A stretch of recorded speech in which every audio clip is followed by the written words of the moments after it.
पहली बात है, आपने जो यूनिवर्सिटी की बात कही, पूज्य गुरुदेव ने 1996 में 5 ब्रह्मचारी पैंट शर्ट वाले भेजे थे। उन्होंने कहा था तुम ही इनकी ड्रेस चेंज कराओ और इनको तैयार करो।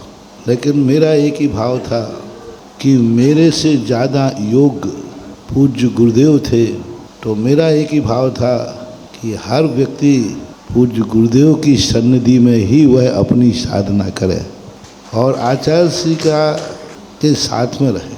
हमने अपनी बड़ी विनम्रता के साथ आचार्य श्री को समाचार दिए थे, भक्ति भाव से दिए थे कि आपने जो भावना की है, आपने जो हमें योग्य समझा है, लेकिन मेरा भाव है कि ये सब लोग आप जैसे पुण्यात्मा चरण में ही रहें, क्योंकि आपका पुण्य, ये मेरा भाव।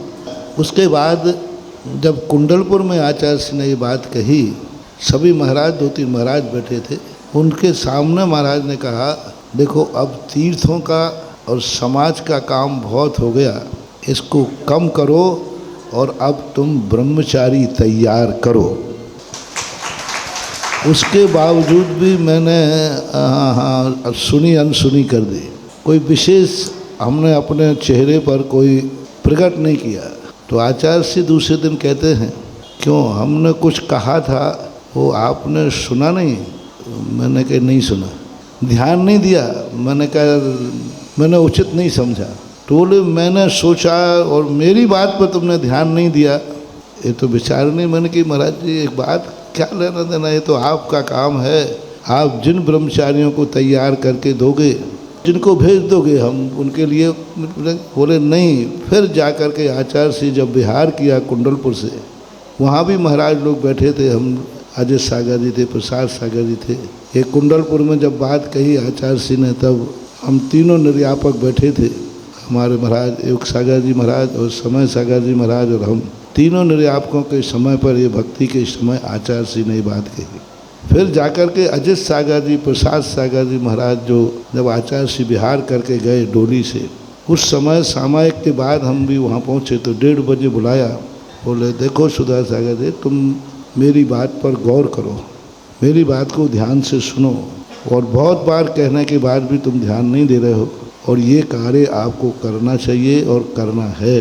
और आप ब्रह्मचारी तैयार करो और ब्रह्मचारी तैयार करके उनको अध्ययन कराओ, उनको पढ़ाओ, उनको योग्य बनाओ, तभी जाकर के आगे की ये परंपराएं, ये ज्ञान आगे जाकर के बढ़ेगा। नहीं तो जो ज्ञान है व्यक्ति के साथ ही समाप्त हो जाता है। 15 मिनट तक हमारे लिए महाराज ने संबोधन किया, मैं नीची गर्दन करके सुनता रहा। और फिर जब आचार्य ने कहा तो मैंने कहा नमोस्तु महाराज, जैसी आपकी आज्ञा हो।